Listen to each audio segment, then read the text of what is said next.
안녕하세요. 사연에 빠지다의 DJ 민영입니다.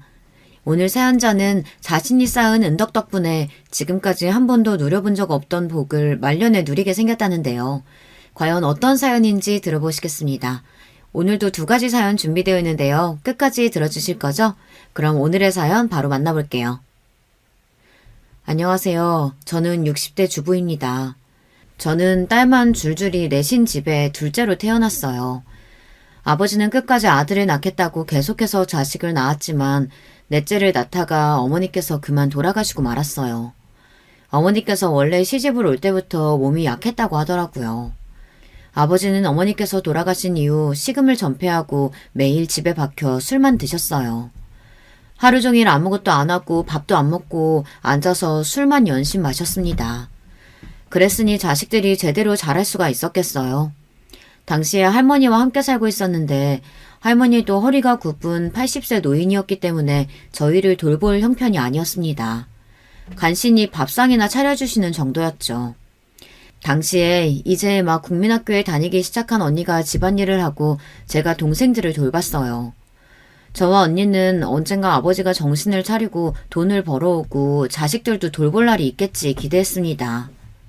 그런데 아버지는 그럴 기색이 전혀 없었어요. 오히려 시간이 갈수록 더 이상해지더라고요. 그런 저희를 안쓰럽게 여긴 동네분이 어느 날은 집에 찾아왔어요.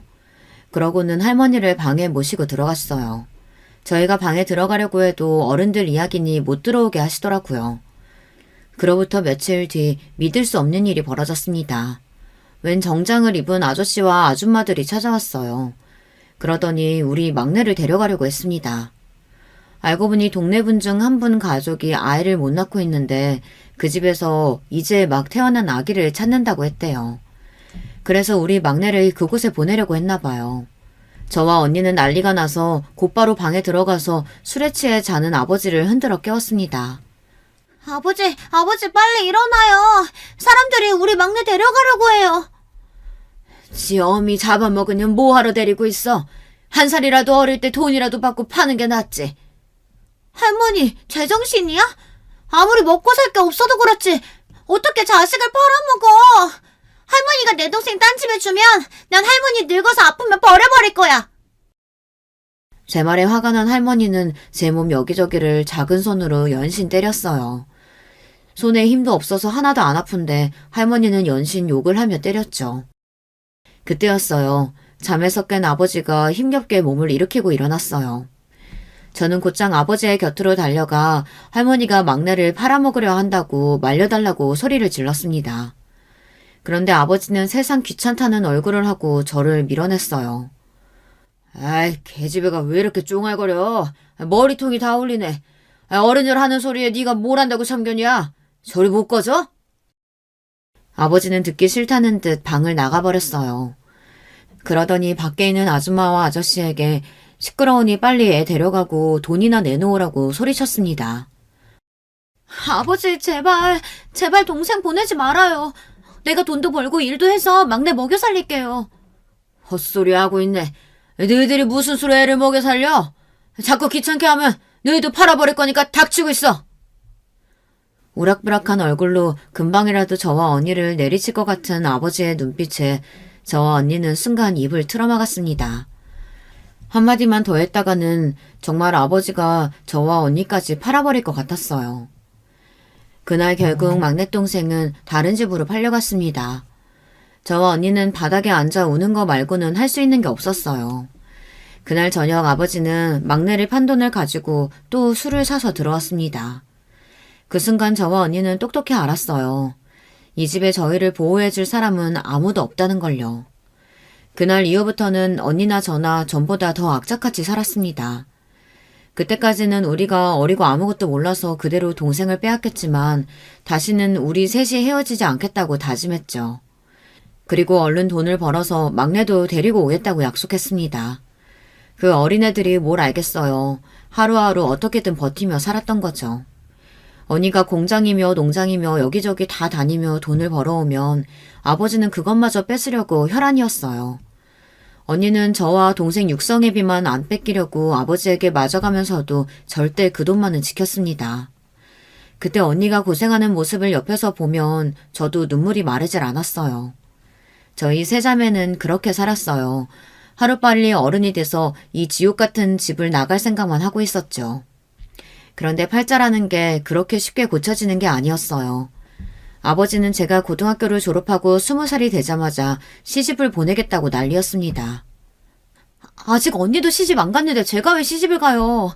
저는 언니 가고 나중에 갈게요. 저는 애써 언니 핑계를 대며 결혼 생각이 없다고 이야기했습니다. 당시에 제 머릿속에는 딱 한 가지밖에 없었거든요. 하루라도 빨리 좋은 회사에 취직해서 언니를 도와 동생을 키우고 셋이 이 집을 나가는 거였어요. 그런데 아버지의 생각은 달랐습니다. 언니는 학교도 제대로 안 나와서 할 줄 아는 거라고는 돈 버는 거밖에 없으니 시집 보내지 않겠다네요. 둘째 네가 인물은 없어도 고등학교까지 나왔으니까 한 살이라도 어릴 때 돈 좀 있는 집에 시집이나 가. 괜히 집에서 밥 축내지 말고. 아버지라는 사람이 어떻게 자식들에게 저런 소리를 할 수 있을까요? 언니야, 하루도 안 쉬고 열심히 일해서 가장으로서 살고 있으니 시집 보내기는 아깝고 저나 동생은 데리고 있기 귀찮으니 돈 많은 집에 시집이나 가랍니다. 여자 팔자 그거 말고는 좋은 게 없다네요. 저는 순간 너무 화가 났습니다. 아무리 무식해도 그렇지 왜 저렇게 자식들에게 상처를 주는지 모르겠어요. 저는 순간 욱해서 태어나 처음으로 아버지에게 말을 쏘아붙였습니다. 아버지야말로 자식들한테 빌붙어서 사는 주제에 누구더러 밥을 축낸다고 해요. 아버지나 정신 차리고 나가서 돈이나 벌어와요. 뭐야? 이 인연이 말하는 꼬라지하고는? 너 이리 와. 오늘 너 죽고 나 죽자. 그날 저는 아버지에게 정말 개패듯 맞았습니다. 학교에서 돌아온 막내가 아버지를 말리는데도 아버지는 아랑곳하지 않고 저를 때렸어요. 그래도 몇 년 전까지만 해도 저희에게 이렇게 무차별적으로 손을 대지는 않았는데 할머니께서 돌아가시고 나서는 말리는 사람이 없으니 저희에게 온갖 화풀이를 해댔습니다. 저는 그날 너무 서러워서 방에 처박혀 나오지 않았어요. 밥도 안 먹고 물도 마시지를 않았습니다. 아버지라는 인간은 그 와중에도 술을 퍼마시고 잠들어 있었어요. 저는 속으로 생각했습니다. 도대체 저렇게 매일 술을 마셔야 되는데 왜 죽지 않을까 싶었죠. 그리고 마음 같아서는 이대로 나라도 콱 죽어버렸으면 좋겠다고 생각했습니다. 아버지라는 인간이랑 한 집에서 한시도 같이 살고 싶지 않아서요. 그날 저녁에 일을 마치고 돌아온 언니가 동생에게 이야기를 듣고는 방으로 들어왔습니다. 제 얼굴과 몸에 약을 발라주며 하루 이틀 일도 아닌데 왜 괜히 아버지에게 말대꾸를 했냐고 하더라고요. 속에서 천불이 나는데 어떡해. 언니, 돈 있지? 우리 그냥 지금이라도 이 집 나가서 셋이 살자. 저 인간 저렇게 술 마시는데 죽지도 않아. 아마 평생 죽지도 않고 살면서 우리 괴롭힐 거야. 그러니까 우리가 먼저 도망가자.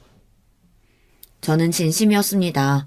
돈이고 뭐고 아버지라는 인간만 없으면 방 한 칸만 있어도 잘 살 수 있을 것 같았어요. 그런데 언니는 생각이 달랐나 봐요. 저를 안쓰러운 눈으로 한참 바라보더니 꼭 안아주었습니다. 아버지한테 저 인간이 뭐야. 그런 말 함부로 하는 거 아니야. 언니가 너 절대 이상한 집에 시집가게 안 할 거니까 걱정하지 마. 저는 그런 언니가 너무 답답했습니다. 언니는 화도 안 나? 아버지가 언니를 무슨 돈 벌어오는 기계로 알잖아. 그리고 나 절대 시집 안 가. 언니 두고 시집 안 갈 거라고.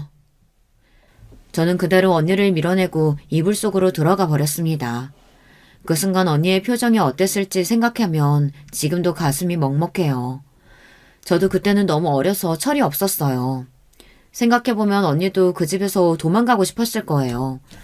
그렇게 버는 족족 매일 아버지에게 뺏기고 우리 학비에 용돈으로 매일 나갔으니 집을 나갈 돈 같은 거 있었을 리 없습니다. 가끔 그때의 언니를 떠올려보면 언니는 항상 같은 옷을 입고 있었어요. 저나 동생은 계절마다 새 옷을 사줬는데도 언니는 항상 공장 유니폼이랑 허름한 티셔츠만 입고 있었죠. 매일 아버지 싫다고 집 나가고 싶다고 울고불고 하는 저를 보며 언니는 얼마나 속상했을까요? 그때를 생각하면 언니에게 너무 미안해요. 그로부터 몇 년 뒤 저는 시집 가지 않겠다고 버티다가 결국은 시집을 갔습니다. 그럴 수밖에 없었어요. 아버지가 매일같이 남자 사진을 가지고 와서 선을 보라고 했지만 저는 몇 번이나 거절하고 버텼어요. 저도 언니에게 보탬이 되고 싶어 동네 우체국에 취직해서 일했거든요. 워낙 저나 언니나 다들 검소하다 보니 저까지 취직하고 나자 돈이 제법 모였어요. 저는 언니처럼 착한 애가 아니다 보니 월급을 절대 아버지에게 몽땅 뺏기지 않았습니다. 저는 언제든 언니와 동생을 데리고 나갈 준비를 하기 위해 돈을 열심히 모으고 있었습니다. 그런데 문제가 생겼어요. 사고 뭉치는 평생 사고 뭉치더군요. 그렇게 술을 퍼먹어대더니만 아버지께서 병에 걸렸어요. 뇌에 큰 종양이 생겼다는데 당장 수술을 해야 한다고 했습니다. 저는 외면하려고 했어요. 그렇게 인생을 엉망으로 살았으니 다 자업자득이다 싶었습니다. 그래서 아버지가 죽든 말든 상관하지 않으려고 했어요. 언니, 나 돈 꽤 모았어. 우리 이제 이 집 나가자. 이제 셋째도 20살이니까 우리 셋이서 벌면 금방 부자 될 거야. 저는 언니에게 하루라도 빨리 집을 나가자고 했습니다. 내가 모은 돈이면 단칸방이라도 구할 수 있다고요. 그런데 언니는 또 예쁜 얼굴로 자상하게 웃었습니다. 저는 언니가 그럴 때마다 무서워요. 꼭 제가 듣기 싫은 소리를 할 때마다 그러거든요. 둘째야, 언니 말 잘 들어. 느티나무집 아저씨 알지? 그 아저씨 조카가 시내에서 크게 슈퍼를 하는데 그 남자가 그렇게 세상 물정에도 눈이 밝고 돈 버는 수완도 있대. 주말에 너랑 그 남자랑 선보기로 했으니까 만나보고 웬만하면 시집 가. 저는 순간 언니가 무슨 소리를 하나 싶었습니다. 그래서 버럭 무슨 소리를 하는 거냐며 화부터 냈어요. 네가 좋은 집에 시집을 가야 언니가 마음 편히 아버지 모시면서 살 수 있어. 그러니까 언니 말대로 해. 언니는 세상에서 제일 바보 같은 사람이에요. 언니는 혼자 아버지 수술도 시켜주고 꼭 낳게 해주겠답니다. 그러니 저더러 시집을 가래요. 언니 미쳤어? 아버지 어차피 수술해도 또 술 먹어서 금방 죽을 거야. 그런 인간한테 돈 아깝게 왜 수술을 해줘? 너 아무리 화가 나도 그렇지 어떻게 그런 소리를 해. 수술만 하면 고칠 수 있는 병인데 왜 죽어. 언니는 어쩔 수 없는 팔자라 이렇게 살 거니까 걱정하지 말고 너는 빨리 시집가서 행복하게 살아. 저는 너무 답답해서 눈물이 왈칵 쏟아졌습니다. 그런 거지 같은 인간도 아버지라고 챙기는 언니가 너무 싫었어요. 설마 언니 우리 막내 잊었어? 빨리 돈 벌어서 우리 막내 찾아오기로 했잖아. 저는 어떻게든 언니 마음을 돌리고 싶어서 막내 이야기까지 꺼냈습니다. 그러자 언니가 하는 말이 놀라웠어요. 둘째야, 언니가 너 속상할까봐 말 안 했는데 사실 우리 막내 그 집에 가고 얼마 안 돼서 죽었어. 순간 저는 눈앞이 까마득해졌습니다. 언니 말이 막내가 그 집에 팔려갔을 때 이미 영양실조 상태가 심각했고 몇 날 며칠을 홍역에 시달리다가 죽었다네요. 할머니만 그 사실을 알고 있었는데 할머니께서 돌아가시던 날 언니에게 말했대요. 그 애는 죽었으니 괜히 데려오겠다고 고생하지 말라고요. 저는 상상도 못했습니다. 제가 그토록 그리워하던 막내가 죽었을 거라고는 꿈에도 몰랐어요. 저는 그날 혼자 방에 처박혀 얼마나 울었는지 몰라요. 그로부터 얼마 뒤 저는 바로 결혼했습니다. 언니가 말했던 느티나무집 아저씨 조카와 식을 올렸어요. 막내가 이미 이 세상에 없다는 사실을 알고 나니 저는 아무런 의욕도 없었습니다. 내가 도대체 지금까지 뭘 위해 살아왔던 건지 허망하기만 했습니다. 저는 다 싫었어요. 평생 자식한테 몹쓸지만 하고 자기밖에 모르는 아버지라는 인간도, 그런 아버지를 아버지랍시고 챙기는 언니도 다 싫었습니다. 그래서 언니 말대로 한 거예요. 저는 언니와 동생과 셋이 있는 순간이 가장 행복하고 좋았지만 언니는 제 생각과 달랐으니까요. 저라도 좋은 남자 만나 행복하게 사는 모습을 보고 싶다던 언니에게 보란듯 잘 사는 모습을 보여주기 위해 결혼을 했습니다. 그런데 제가 결혼하고 바로 뒤에 언니는 동생까지 시집을 보냈어요. 당시에 동네에 직업군인이 된 애가 하나 있었는데 걔랑 바로 선을 보게 하더니 시집을 보내더라고요. 군인이면 집도 나오고 평생 먹고 살 걱정은 안 해도 된다고요. 저는 그제야 알았습니다. 언니는 저와 전혀 다른 꿈을 꾸고 살아왔다는 걸요. 아니 어쩌면 언니는 아무런 꿈도 꾸지 못하고 살았는지도 몰라요. 단순히 아버지든 저든 동생이든 언니에게는 평생 짊어져야 했던 짐이었는지도 모릅니다. 그래서 하나하나 본인이 감당하며 해결할 방법을 찾으며 살았던 거죠. 애초에 언니의 행복 같은 건 꿈도 꾸지 않고요. 그런 언니를 생각해서라도 저는 결혼에 잘 살고 싶었습니다. 그런데 세상에는 참 제 마음처럼 되는 일이 없더군요. 결혼 생활이 생각처럼 쉽지 않았어요. 남편은 좋은 사람이긴 했지만 세상에서 돈이 제일 중요하다고 생각하는 사람이었어요. 남편을 보고 있으면 언니의 여자 버전 같다고 느낄 때도 있었습니다. 남편은 3남매 중 장남이에요. 아래로 남동생이 둘이 있었는데 둘 다 남편과는 달리 영 비실비실해서 사내 구실이나 할까 싶을 정도로 유약해 보였습니다. 그런 남동생들을 남편이 다 장가보냈어요. 남동생들은 다 분가에 내보내고 저와 남편이 시부모님을 모셨습니다. 저희 시부모님도 연세가 많아서 일찍이 몸 여기저기 성하신 곳이 없었어요. 그러다 보니 남편이 진작부터 집안의 가장이었더라고요. 남편도 어린 나이부터 가장으로 살다 보니 돈 버는 방법도 일찍 깨우치고 수완이 좋았어요. 남편이 저와 결혼했을 때 저에게 한 이야기가 있습니다. 난 절대 당신 아버지처럼 처자식 굶기고 힘들게는 안 하니까 다른 거 걱정하지 말고 나만 믿고 살아. 그 시절에 몇 번 만나지 않고 결혼했으니 남편이라고 뭐가 좋았겠어요. 그냥 하루하루 정부치고 사는 거였죠. 그래도 한 가지 마음은 편했어요. 남편은 아버지처럼 술도 마시지 않았고 소리도 지르지 않았으니까요.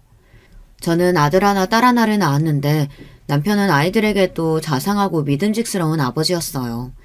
다른 데에는 돈을 그렇게 아끼는데도 애들 일에는 절대 아끼지 않았죠. 아빠, 애들은 다들 자전거도 있고 컴퓨터도 있는데 우리 집에만 없어요. 저도 공부하고 애들이라고 어울리려면 필요하니까 좀 사주세요. 그런 게 있었으면 진작 말을 했어야지.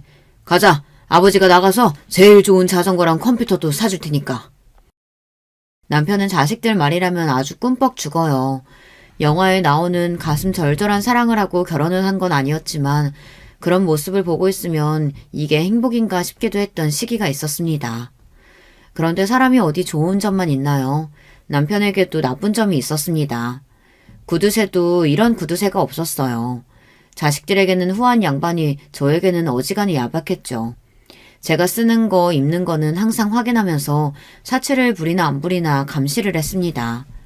제가 한 번은 백화점에서 재킷 하나를 사 입었어요.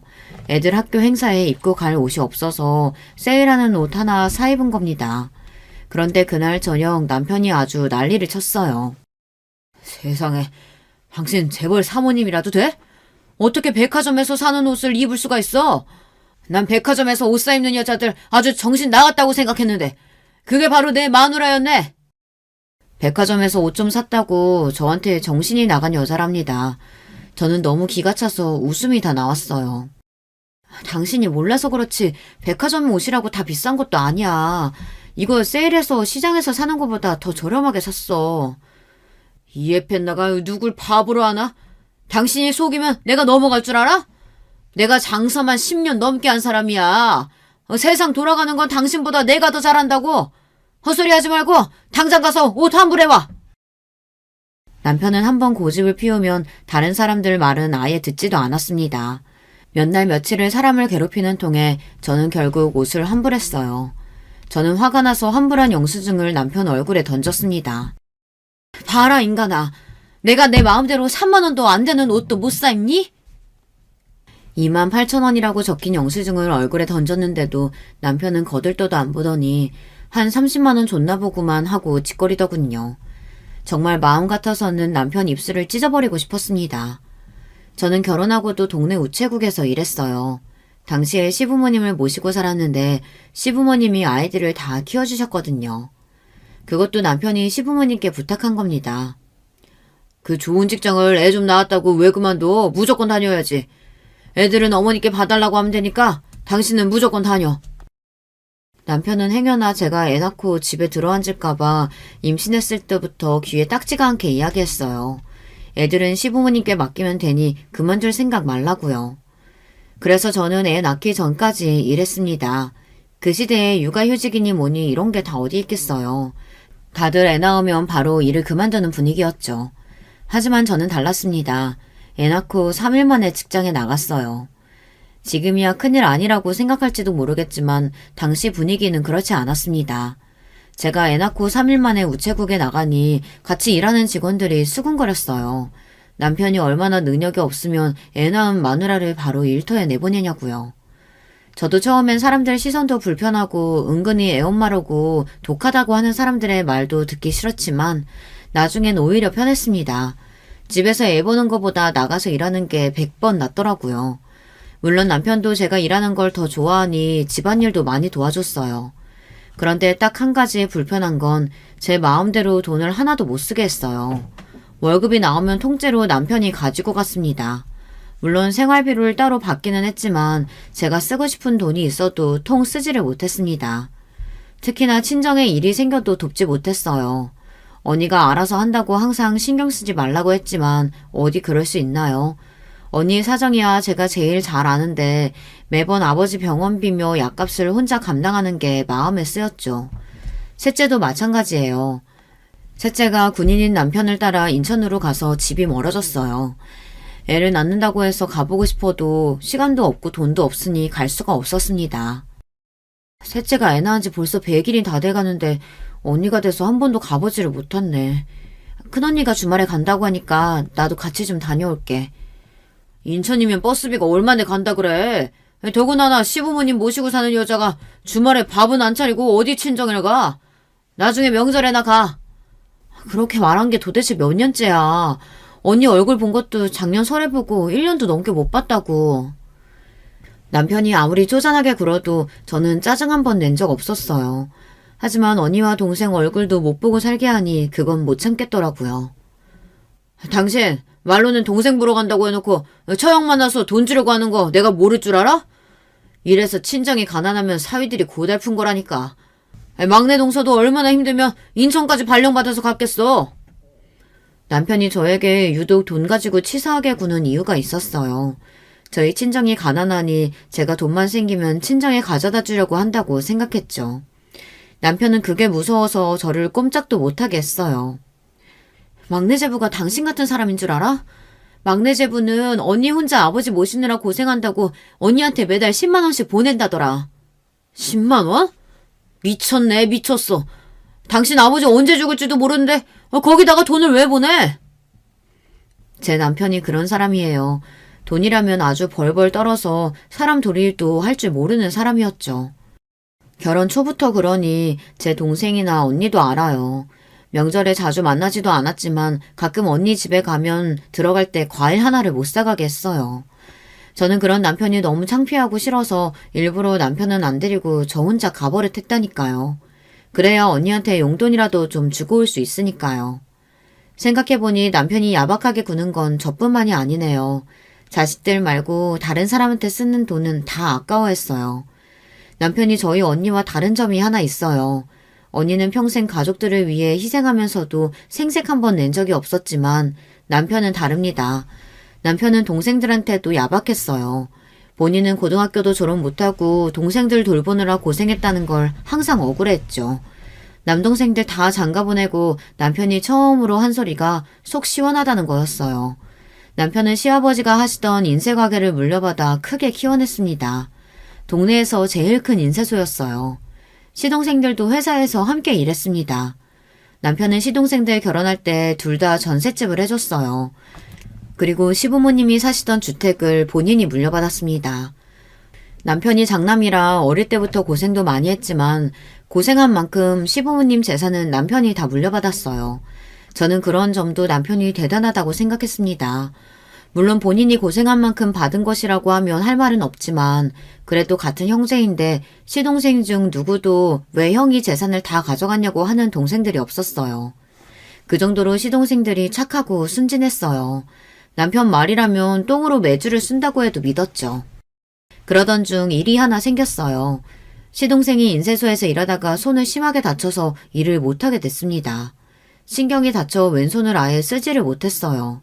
졸지에 장애를 갖게 된 시동생은 일도 못하게 됐으니 시동생네 살림이 힘들 수밖에 없었죠. 저는 아무래도 걱정돼서 남편에게 앞으로 시동생은 어떡하냐고 뭐라도 먹고 살 방법을 찾아줘야 하는 거 아니냐고 했습니다. 그러자 남편이 저에게 버럭 화를 냈어요. 본인은 동생들에게 할 만큼 했으니 앞으로는 본인들이 알아서 살아야 한다고요. 제가 보기엔 남편이 너무한다 싶었지만 제가 나설 수는 없었어요. 수중에 가진 제 돈이 없는데 시동생을 도와줄 방법은 아무것도 없었습니다. 그러던 중 동서가 집에 찾아왔습니다. 아직 돌도 안 된 조카를 등에 업고 찾아와서는 시동생이 직장을 구할 생각도 않고 집에서 놀고만 있다고 저희더러 좀 도와달라고 왔더라고요. 저기 아주버님, 그이가 집에서 놀고 있어서 정말 애 분유도 못 사고 있어요. 인쇄소 일 아니더라도 주변에 다른 자리라도 있으면 좀 알아봐 주세요.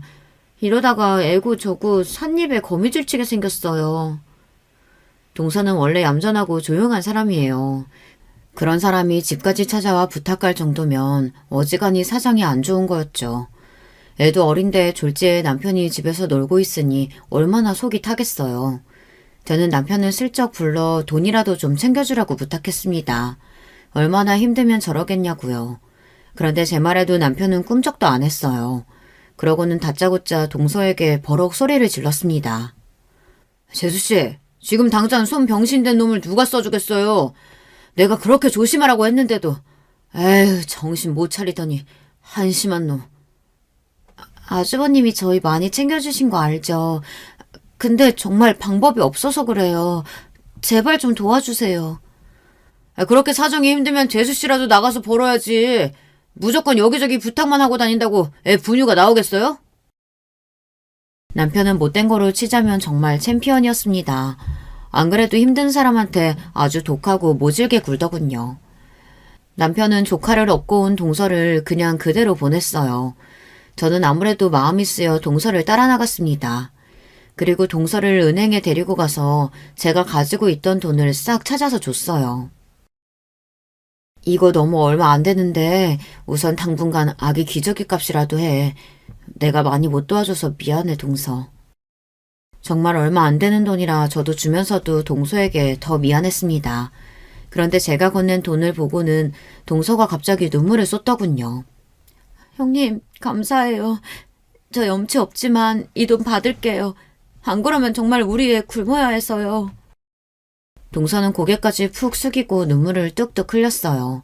저도 눈물이 쏟아졌습니다. 그리고 남편이 너무 원망스러웠어요. 가진 게 없는 사람도 아니고 뻔히 있으면서 자기 삐출한테 저렇게 매몰차게 구는 걸 보니 사람 같지 않아 보였죠. 그 순간 저는 나라도 이렇게 살면 안 되겠다 싶었습니다. 지금이야 남편과 결혼해 가족으로 살고 있지만 제 본래 가족은 언니와 동생이에요. 저희 언니는 저를 이렇게 가르치지 않았습니다. 힘든 사람이 있으면 어떻게든 돕고 살아야 한다고 했어요. 내 배만 불리면서 사는 건 멍청한 짓이라고 했습니다. 저는 그때부터 남편 모르게 따로 돈을 모았어요. 남편이 자식들 일을 돈을 아끼지 않는다는 점을 이용해 돈을 받아냈습니다. 딸아이 학원비도 속여서 받고 아들 등록금도 속여서 받았어요. 제가 다른 데 쓸 돈이 있어서 그런 건 절대 아니에요. 단지 제가 번 돈 정도는 제가 쓰고 싶은 곳에 쓰고 싶었습니다. 제 월급이 올라도 남편이 주는 생활비는 20년 동안 항상 똑같았거든요. 그 옛날 길거리에서 돈 20만 원에 눈물을 펑펑 쏟던 동서를 보는데 제가 결혼하고 지금까지 너무 바보처럼 살았다는 생각밖에 들지 않았어요. 동서가 죽은 제 막내 동생이랑 딱 동갑이에요. 동서는 사람이 참 참하고 순해요. 어리숙하고 세상 물정 모르는 시동생이랑 살면서도 화 한 번 안 내고 꾹 참고 산 사람입니다. 저는 동서를 처음 봤을 때부터 동생 같고 그랬어요. 그런 사람이 힘들어서 도움을 청하는데도 제가 해줄 수 있는 게 고작 20만 원이라는 게 너무 속상했습니다. 그래서 그날 이후 제가 변하기 시작한 거예요. 그전까지도 남편 말이 다 맞는다고 생각한 건 아니었지만 그래도 남편이 악착같이 열심히 살고 있으니 나도 같이 도와서 열심히 살다 보면 우리 가족이 전부 행복해질 줄 알았어요. 그런데 아니었습니다. 남편은 자기 욕심대로 혼자 잘 먹고 잘 살려고 하는 거였어요. 남편과 사는 20년 동안 저는 달라진 게 하나도 없어요. 나이가 많아 우체국을 그만두고 나서도 남편이 쉬지 못하게 해서 저는 마트에서 일합니다. 하지만 남편은 저와 달라요. 몇 년 전 시부모님이 돌아가시고 나서는 인쇄소 문도 닫더니 인쇄소 건물을 팔아 아는 친구 회사에 투자를 했어요. 그 회사에 임원으로 등록돼서 나오는 돈으로 편하게 골프도 치러 다니고 낚시도 하러 다녀요. 저는 인쇄소 문을 닫았을 때 남편에게 동생들에게 돈을 나눠줘야 한다고 강력하게 말했습니다. 당시에도 시동생들은 일용직을 전전하고 있었고 동서는 학교 근처에서 노점상을 하고 있었거든요. 저는 여자 혼자 몸으로 밤늦게까지 노점상에서 분식을 파는 동서가 안쓰러웠습니다. 마음 같아서는 동서에게 작은 가게라도 하나 차려주고 싶었어요. 그런데 남편은 인쇄소 판 돈을 왜 동생들에게 나눠주냐고 노발대 말했습니다. 내가 평생 일해서 일군 회사인데 그 돈을 왜 그 새끼들한테 내줘? 안 그래도 결혼할 때 전세금 내준 것도 아까워 죽겠는데. 당신이 열심히 키웠어도 건물은 시부모님 거였잖아. 전세금도 시부모님이 주신 돈이고. 저는 남편이 하는 소리는 다 듣기 싫었습니다. 항상 본인이 한 것만 생각하지 남한테 받은 건 잊어버리고 살았어요. 그래서 우리가 부모님 돌아가실 때까지 모시고 살았잖아. 그 수발 드느라 얼마나 고생을 했는데. 정말 기가 찼습니다. 시부모님 모시고 살면서도 일하면서도 수발은 내가 다 들었는데 꼭 자기가 한 것처럼 굴더군요. 아무리 우리가 시부모님 모시고 살았다고 해도 우리도 애들 맡기고 살면서 부모님 덕 많이 봤잖아. 그런 걸 다 떠나서 동생들 힘들게 사는 거 보면 안쓰럽지도 않아? 당신네 핏줄이 그렇게 물러 터졌으니까 아직도 그 모양 그 꼴로 사는 거야. 당신 언니 봐라. 평생 아버지 수발만 들고 살다가 시집도 못 가고 저렇게 혼자 독거노인으로 사는 거. 뭐? 독거노인? 당신 말 다 했어? 내 말이 틀려? 당신 언니 재산이라고는 빚밖에 없는 노인데 돌아가실 때까지 수발 들고 살다가 얻은 게 뭐가 있어? 당신도 언니 혼자 사는 거 불쌍하다고 행여나 도와줄 생각하지 마. 내가 당신처럼 쫑생이랑 사는데 우리 언니가 나한테 도와달라고 하겠니? 당신이야말로 독거노인으로 늙어 죽기 싫으면 정신 차려. 제 말에 기분이 상한 남편은 고래고래 소리를 질렀지만 저는 아랑곳하지 않았습니다. 20년을 넘게 살다 보니 남편 같은 건 무섭지도 않았어요. 그러던 중 믿기지 않는 일이 벌어졌어요. 제가 마트에서 일을 하고 퇴근하고 집에 가는데 동서에게 연락이 왔더라고요. 동서는 말도 제대로 못할 정도로 울고 있었어요. 저는 무슨 일이냐고 왜 그러냐고 물었습니다. 가게에 무슨 일이 있냐고요. 그런데 시동생이 죽었답니다. 시동생은 한 손이 불편하다 보니 공사 현장이나 교통관리나 안전관리하는 일을 했었어요. 그런데 비가 많이 오는 날 일을 나갔다가 교통관리 중 산사태가 나서 죽고 말았답니다. 저는 가슴이 철렁 내려앉는 것 같았어요. 동서와 아직 학교에 다니는 조카가 너무 안쓰러워서요. 그런데 세상 일이라는 게 참 잔인합니다. 분명 근무 중 당한 사고라 보상이라도 좀 나올 줄 알았더니만 시동생의 부주의로 인한 사망이라 보상금을 전혀 받을 수 없다네요. 시동생이 안전관리를 하는 직원인데 안전모랑 보호장비를 착용하지 않았대요. 더군다나 비가 많이 오는 날이라 분명 본사에서는 철수하라고 했는데도 현장에서 어겼나 보더라고요. 시동생은 결국 보상도 받지 못하고 장례를 치렀습니다. 거기다가 장례식장은 조용하고 문상객도 별로 없었어요. 그런 와중 남편은 또 초를 치는 소리만 해댔습니다. 평생 거지같이 살더니만 죽을 때도 지질이 궁상으로 간다고요. 저는 남편 하는 소리가 듣기 싫어 그만하라고 다그쳤어요. 그런데 문제는 거기서 끝이 아니었습니다. 동서가 장례 비용이 부족했나 봐요. 결제가 다 안 돼서 장례 마지막 날 직원들이 찾아왔습니다. 그걸 보고도 남편은 팔짱을 끼고 모르는 척 하고 있었어요. 저는 남편의 옆구리를 쿡쿡 찔렀습니다. 그리고 우리가 결제하자고 남편에게 말했어요. 그러자 남편이 놀란 토끼눈이 되어서는 저에게 말도 안 되는 소리를 한다고 했습니다. 우리가 저걸 왜 내? 조의금 들어온 걸로 알아서 하겠지. 뻔히 동선의 사정 알면서 치사하게 그래야겠어? 남은 비용 얼마 되지도 않는데 그냥 좀 내. 제 말에도 남편은 모르는 척 시치미를 떼고 있더군요. 동서가 카드를 꺼내 계산하는데도 모르는 척 하고 있었어요. 저는 남편한테 그나마 있던 정마저 떨어지는 것 같았습니다. 저희 아버지 돌아가셨을 때도 그랬어요. 언니가 여기저기 뛰어다니며 다 알아서 하는 걸 보면서도 일절 얼마 나왔냐 한번 묻지도 않았어요. 물론 제가 남편 모르게 따로 챙겨둔 돈으로 알아서 언니에게 장례 비용을 주기는 했지만 남편에게 선호한 건 어쩔 수 없었습니다. 워낙 그런 인간이라는 거야 진작 알고 있었지만 부모님이 돌아가신 장례식장에서까지 그럴 줄은 몰랐어요. 더군다나 돈도 안 내놓을 거면 입이나 좀 닥치고 있을 것이지 입만 열었다 하면 개소리를 했습니다. 아버지가 돌아가셨을 때도 언니 앞에서 굳이 안 해도 될 말을 떠들어댔습니다. 그러고 보면 장인어른은 참 복도 많으세요. 평생 아들 없다고 투덜거리시면서 딸은 필요 없다고 하시더니만 평생 처형 덕분에 먹고 사셨잖아. 그래도 지금이라도 돌아가셨으니 얼마나 다행이에요. 처형은 이제 속이 다 시원하겠어요. 저희 자매들에게는 아무리 사람 같지 않은 사람이었어도 아버지였어요. 아버지가 돌아가셨다는데 사이라는 인간이 잘 됐답니다. 당신은 제발 입 좀 다물고 있어. 나이가 들수록 왜 그렇게 푼수를 떨어? 그만하라고 다그치는데도 남편은 오히려 자기가 뭐 틀린 소리 했냐고 큰 소리를 쳤습니다. 남편이 그런 인간이라는 걸 너무 잘 알다 보니 제가 시동생 장례식에 가면서도 남편에게 말 조심하라고 그렇게 미리 당부를 했어요. 그런데 남편이 어디 제 말을 듣는 인간이던가요. 남편은 돈도 안 내놓으려면 가만히나 좀 있지 그 가벼운 입을 또 놀리더군요. 아이, 재수씨도 참 답답하네요. 남편이 멍청하면 재수씨라도 정신 바짝 차리고 살았어야죠. 도대체 어떻게 돈 관리를 했길래 장례식 비용도 없어요? 이래서 가난한 사람은 평생 가난하게 사는 거라니까. 당신 도대체 왜 그래? 안 그래도 힘든 동서한테 꼭 그런 식으로 말해야겠어? 저는 부끄러워서 도저히 얼굴을 들 수가 없었습니다. 남편은 나이가 들수록 왜 저렇게 늙어가나 모르겠어요. 저는 납골당으로 가는 버스 안에서 제가 대신 동서에게 사과를 했습니다. 그리고 애써 위로하려고 애썼어요.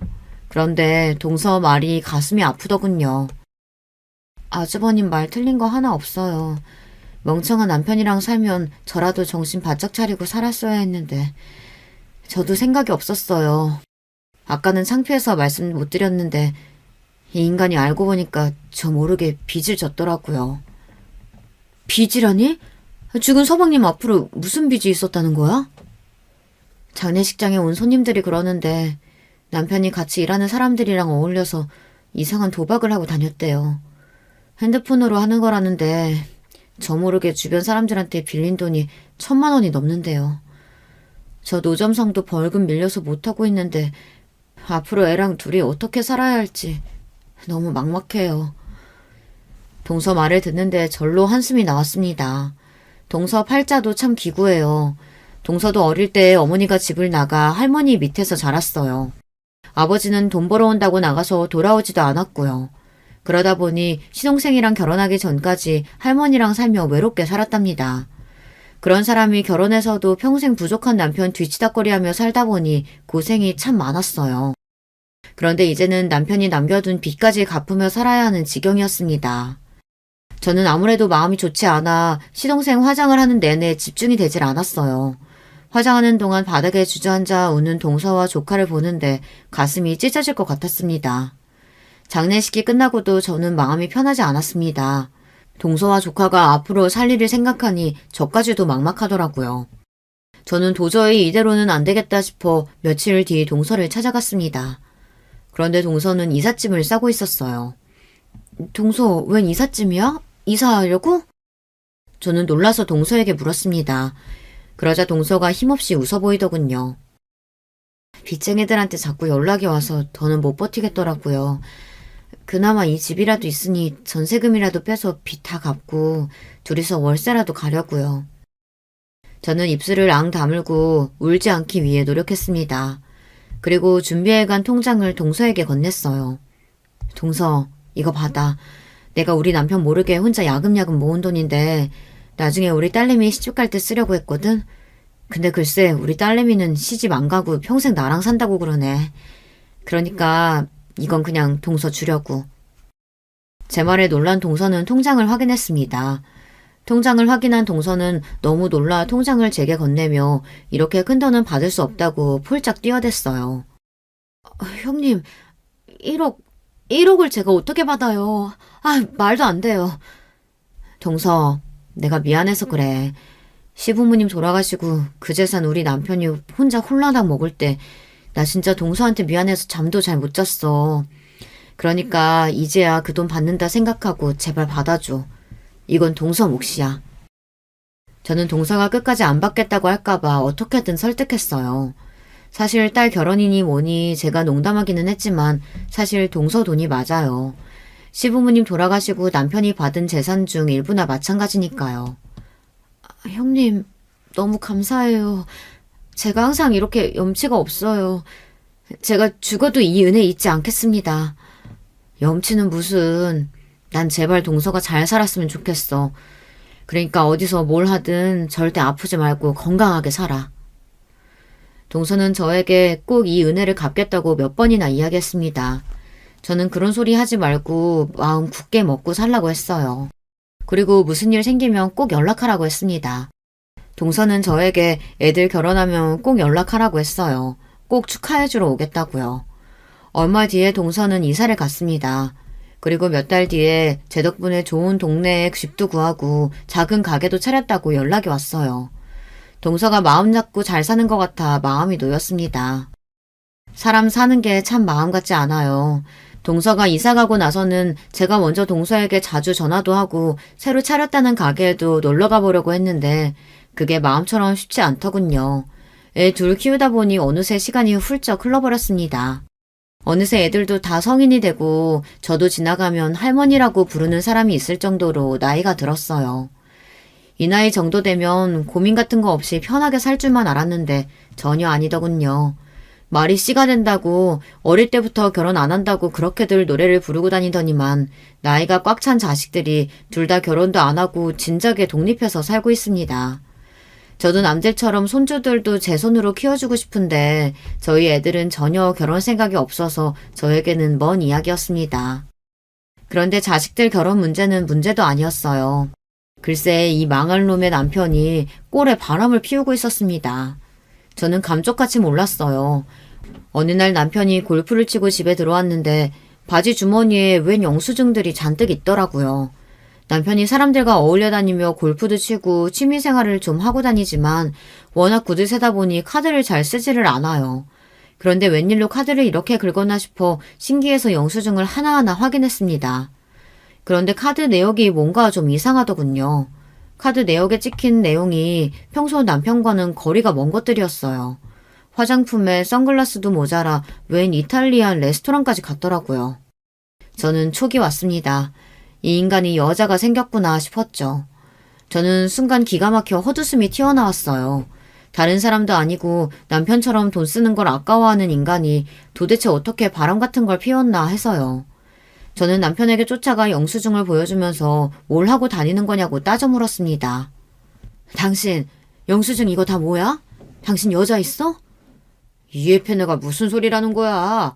골프 치고 다니다 보면 여사친들한테 사줄 수도 있는 거지. 왜 꼬치꼬치 묻고 난리야? 뭐? 여사친? 당신 벌써 노망 났어? 노망은 무슨? 당신같이 촌스러운 여편애나 모르는 거지. 요즘은 나가면 다들 남사친 여사친 만들어서 다녀. 남편은 사람들과 어울려 놀러 다니더니만 좀 이상해졌어요. 본인이 바람을 피우는 게 아니라 여사친들에게 사준 거랍니다. 사실 저도 벌써 남편과 산 지 30년이 다 되어 가요. 애들도 다 성인이니 만약 남편에게 정말 여자가 있는 거라면 저는 미련 없이 바로 헤어질 생각이었어요.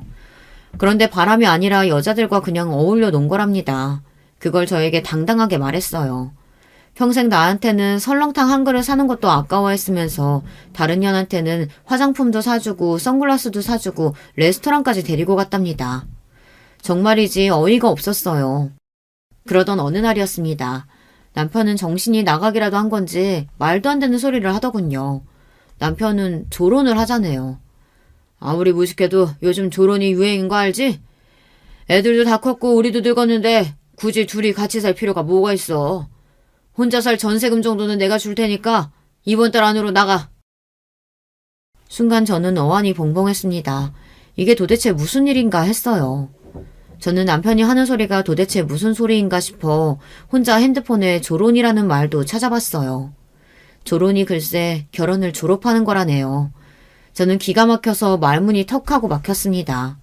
남편은 말만 거창하게 했지 결국은 제가 귀찮다고 이 집에서 나가라는 소리였습니다. 저는 그날 밤 서러워서 혼자 눈물을 삼키고 있었어요. 답답해도 이런 소리를 누구한테 하겠어요. 자식한테 아버지 욕을 할 수도 없고 혼자 사는 언니한테 할 수도 없었죠. 그런데 그때였어요. 제 핸드폰이 울렸습니다. 전화를 걸어온 건 다름 아닌 동서였어요. 저는 전화를 받기도 전에 울컥해서 눈물이 앞을 가렸습니다. 이렇게 마음이 힘들고 기댈 곳이 없을 때 동서에게 전화가 왔다는 사실만으로도 위로가 되는 것 같았습니다. 저는 애써 목소리를 다듬고 10년 만에 온 동서 전화를 받았어요. 형님 잘 지내시죠? 혹시 지금 어디세요? 제가 지금 바로 형님 있는 곳으로 차 보낼 테니까 그 차 타고 바로 오세요. 저는 동서의 말에 당황해서 무슨 일인가 싶었어요. 그런데 30분 후 정말 동서 말대로 집 앞에 웬 고급 세단이 도착했습니다. 그리고 웬 기사가 운전석에서 내려 뒷좌석 문을 열어주더군요. 저는 어색한 표정으로 차에 올라탔습니다. 그리고 차가 출발해 어딘가로 가는 내내 불안한 마음을 감출 수가 없었어요. 저는 마치 꿈을 꾸고 있는 것만 같았습니다. 차는 처음 보는 아파트 앞에 멈췄어요. 그러더니 운전석에 있던 기사가 번호키를 하나 주며 몇 동 몇 호로 가라고 알려줬습니다. 저는 기사 말대로 아파트 안으로 들어갔어요. 그런데 잠시 후 믿을 수 없는 일이 벌어졌습니다. 텅 빈 아파트 안에는 동서와 훌쩍 큰 조카가 저를 바라보고 서 있었어요. 그러더니 한다는 소리가 믿어지지 않았습니다. 형님, 이 집 어떠세요? 제가 형님께 드리는 첫 번째 선물이에요. 동서 말이 이 아파트를 제게 선물로 주고 싶어 불렀답니다. 저는 도대체 무슨 소리냐고 묻고 또 물었어요. 그런데 그때부터 동서가 저를 앉혀놓고 지난 10년 동안 있었던 일에 대해 이야기를 하는데 무슨 드라마라도 보는 것처럼 믿기지 않았습니다. 동서는 제가 준 1억으로 작은 분식집을 시작했다가 장사가 잘 돼서 금방 돈을 벌어 조금 더 큰 식당을 차렸답니다. 메뉴는 소고기 국밥 하나였는데 그 국밥이 맛집으로 소문이 나서 장사를 시작한 지 5년 만에 가게가 있던 10억짜리 건물을 사게 됐답니다. 그리고 1년 뒤 그 건물이 재개발이 돼서 순식간에 돈방석에 앉게 됐대요. 동서는 10년 만에 50억짜리 건물주가 됐답니다. 그리고 더 대박인 건 조카도 공부를 열심히 해서 변호사가 됐더라고요. 이게 다 형님이 준 1억 덕분이에요. 그 1억이 어느새 50억이 돼서 내 딸도 대학도 보내주고 변호사도 만들었어요. 동서는 이 은혜를 갚는 날만을 기다리고 있다 저에게 꼭 선물하고 싶었던 아파트가 마침 나와서 저에게 연락을 한 거랍니다. 저는 순간 참지 못하고 또 울고 말았어요. 동서가 이렇게 성공한 것만 봐도 너무 행복한데 저를 잊지 않고 있었다는 것도 고마웠어요. 저와 동서는 그날 밤새도록 수다를 떨었습니다. 저는 지난 10년 동안 제가 남편에게 받았던 서름을 다 털어냈습니다. 제 이야기를 가만히 듣던 동서가 제 손을 꼭 잡았습니다. 형님 곁에 제가 있는데 뭐가 걱정이에요. 아주버님이랑 조론 같은 거 하지 말고 그냥 이혼하세요. 이혼하고 이 집에 들어와서 저랑 행복하게 살아요. 동서는 진심이었습니다. 사실 제게 아파트를 주려고 한 건 제 아이들이 결혼할 나이니 집이 필요할 것 같아 집으로 준비한 건데 때마침 이 아파트가 필요한 건 저인 것 같으니 이참에 이혼하고 남편에게 벗어나 행복하게 살랍니다. 동서 말이 맞아요. 저도 남편이 너무 지긋지긋합니다. 이혼도 아니고 조론을 하자고 한 것도 너무 기가 막혀요. 사실 이 일로 제가 혼자 머리를 싸매고 고민하고 있으니 동서가 사연을 보내라고 하더군요. 아마 다들 이혼하라고 할 거라고요. 사실 저도 마음 같아서는 동서 말대로 이혼하고 바로 이 아파트에 들어와 살고 싶습니다. 동서 말대로 같이 여행도 다니고 행복하게 살고 싶어요. 그런데 하나 걸리는 건 자식들이에요. 아직 제 아들하고 딸이 결혼도 안 하고 살고 있잖아요. 다 늙은 부모가 이혼해서 따로 산다고 하면 아이들 인생에 흠이 되진 않을까 고민입니다. 남편이 철도 없고 자기밖에 모르는 독불장군이긴 하지만 지금까지 30년을 넘게 같이 살비비며 살았는데 이렇게 매정하게 돌아사는 게 맞는지 모르겠어요. 제 사연을 끝까지 들어주신 여러분들께서 제가 앞으로 어떻게 하면 좋을지 함께 고민 좀 해주세요. 여러분의 의견 댓글로 남겨주시면 제가 동서와 함께 꼼꼼히 살펴보도록 하겠습니다. 지금까지 제 이야기를 들어주셔서 감사합니다. 여러분의 가정에는 항상 즐거운 일만 가득하시길 바랄게요. 여러분, 두 번째 사연 시작하기 전에 좋아요, 구독 꼭 눌러주실 거죠? 그럼 두 번째 사연 바로 시작합니다. 안녕하세요. 저는 광활한 경기도의 어느 한 동네에 살고 있는 여성이랍니다. 저는 일찍이 저희 친정 집안에서 개천 용으로 꼽혔어요. 지금은 찾아보기가 힘들어졌다는 개천에서 난 용이 무엇인지 여러분들은 아마 다들 아시겠죠? 배경 없이 오로지 자력으로만 성공을 일구어낸 드물고 어려운 경우를 그렇게 부르는 것인데요. 저희 집안이 극심하게 가난하진 않았으나 형편이 여유롭진 못했고 특히나 학구열을 불태울 수 없는 분위기와 환경이었어요.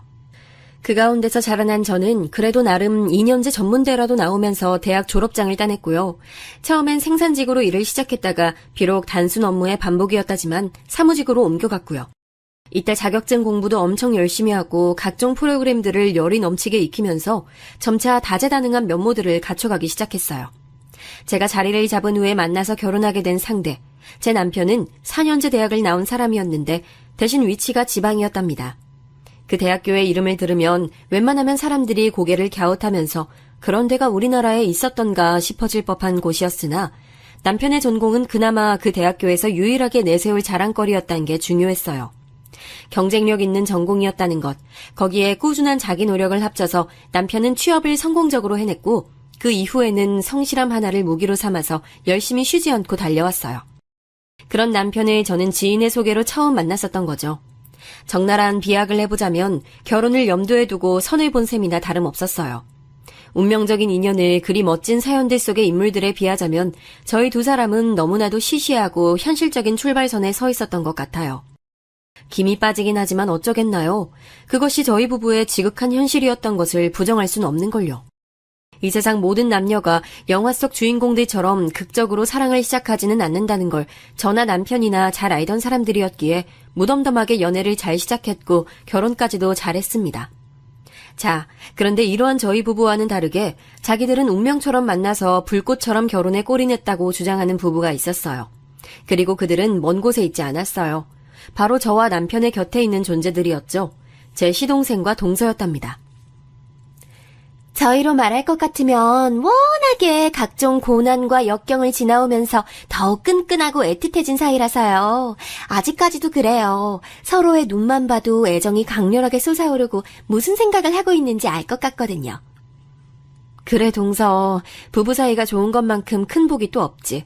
그래서 우리 부부도 서로에게 큰 복이 돼줘서 늘 감사한 마음으로 살고 있어. 그런데 저희보단 사이가 덜하신 것 같은데요? 왜냐하면 저희는 아주버님과 형님 두 분처럼 적당히 찾은 결혼 상대인 경우와는 차원이 다르니까요.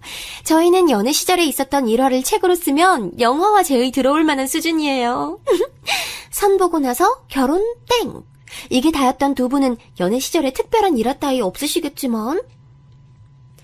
지금 생각해보면 동서의 자랑질 참 유치하고도 낯간지러운 방식이었네요. 그런데 이 발언을 제 동서되는 사람이 제 눈을 똑바로 쳐다보면서 술도 안 마신 벌건 대낮에 했다는 게 정말 놀라운 얘기죠.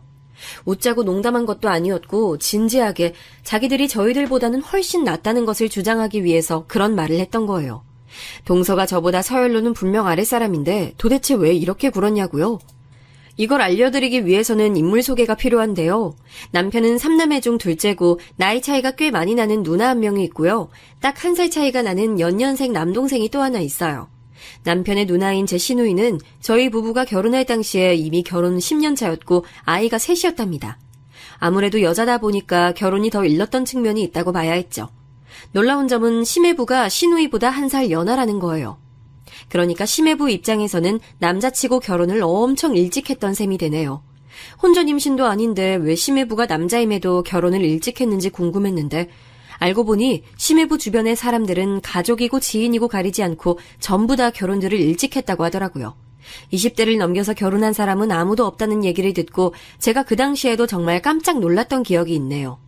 시매부는 고등학교를 졸업하자마자 바로 일부터 시작했고 그래서 꽤 이른 나이에 나름 결혼자금이라고 부를 만한 금액이 모였었다는 듯 싶었어요.